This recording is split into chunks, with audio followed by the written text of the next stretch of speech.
The goal of this presentation is to provide a brief history of the Spring Creek Watershed Commission, an update and synopsis of our recently completed Phase 2 report, and to briefly outline our future plans in order to gather your comments, feedback, and, we trust, your support. But before we begin, what is a One Water Plan?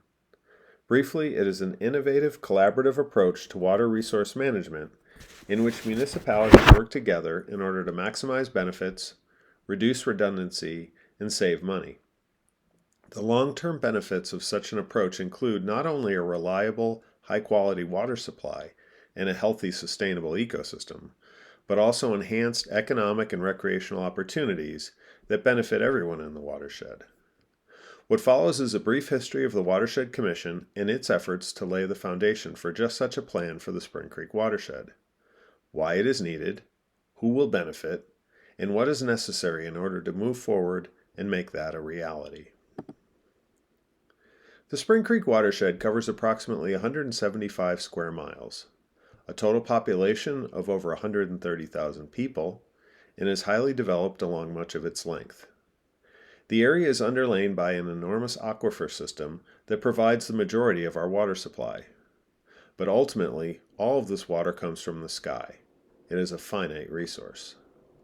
The Spring Creek Watershed Commission was founded in 1996 to help develop a vision and a plan for the watershed's future. The membership of the Commission consists of the representatives of elected officials from 12 of the 14 municipalities in the watershed.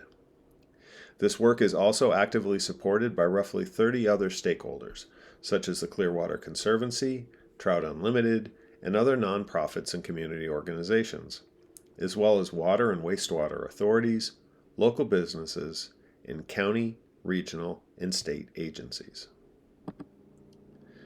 The mission statement of the Spring Creek Watershed Commission can be summarized in 3 words: vision, leadership, and planning.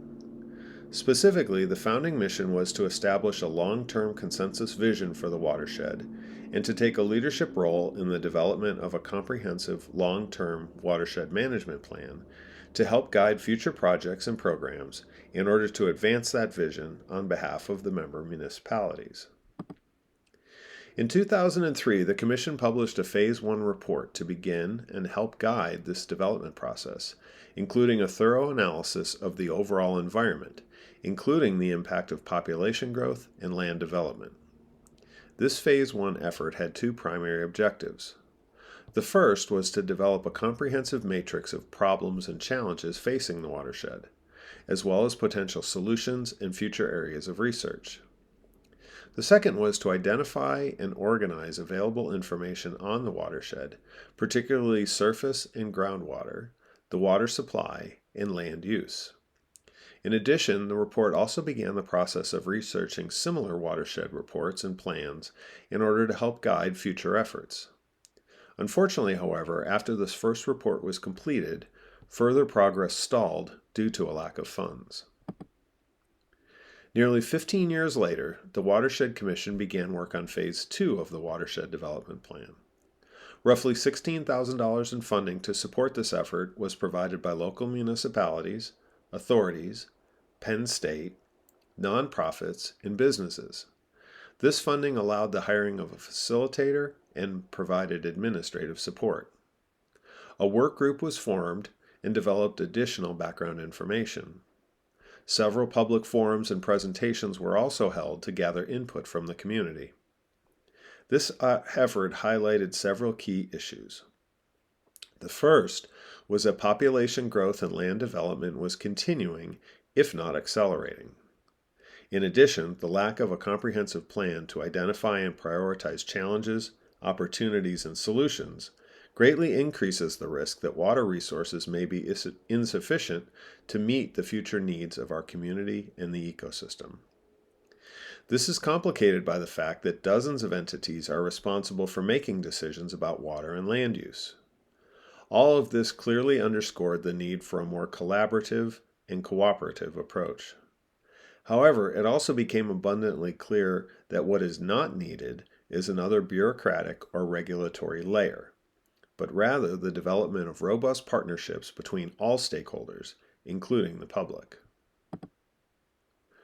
The resulting Phase 2 report was approved by the Watershed Commission in December 2019 and is available on our website. The key findings are captured in a revised forward-looking vision statement. The vision for the Spring Creek watershed is integrated, collaborative management of water resources in an environmentally, economically, and socially beneficial manner. This vision emphasizes long-term resilience, reliability, and economic prosperity, as well as the importance of community and stakeholder involvement. But again, not more regulation or any effort to change local governance. Instead, improved communication and coordination will lead to significant benefits, including considerable savings by reducing the duplication of effort and improving both efficiency and effectiveness. Such cooperation can also be expected to help in securing outside funding and grants. The report emphasizes that in order to make all this happen, a Phase 3 planning effort to develop a comprehensive 50-year roadmap for water resource management in the Spring Creek watershed is needed. With a long-term One Water plan as our goal, what then are the next steps?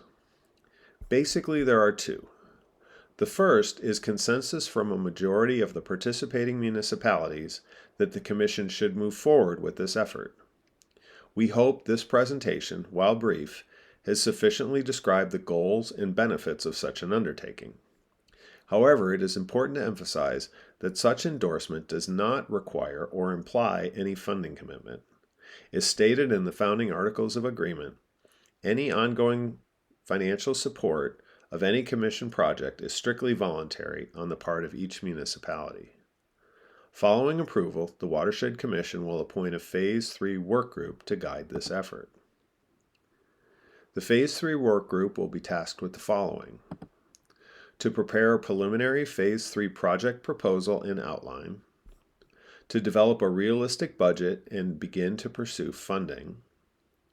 It is estimated that the initial budget may be in the range of $35,000 to $45,000, but as the project develops, this could increase significantly. It is expected that most of this funding will be from outside agencies, authorities, and organizations, as well as any municipalities interested in contributing. As soon as feasible, the working group would also assist in contracting a project director or support staff. Other responsibilities will include researching other more recent One Water plans, as well as engaging local, regional, and statewide stakeholders and the public. They will also provide regular progress reports and presentations to both Commission and municipalities. Finally, the working group will supervise the production of a final Phase 3 One Water Plan report for use by the member municipalities. These efforts will of course be continuously monitored and will be transparent, open, and inclusive. And they will be collaborative rather than regulatory. In conclusion, a comprehensive One Water plan for the Spring Creek watershed will provide a strategic long-term vision and framework to maintain economic and environmental prosperity and a high quality of life for our current and future residents. Improved communication and collaboration is expected to lead to not only improved outcomes, but considerable savings. But perhaps most importantly, it will help build a greater sense of community and confidence in our collective future. We ask you to support this effort. Thank you.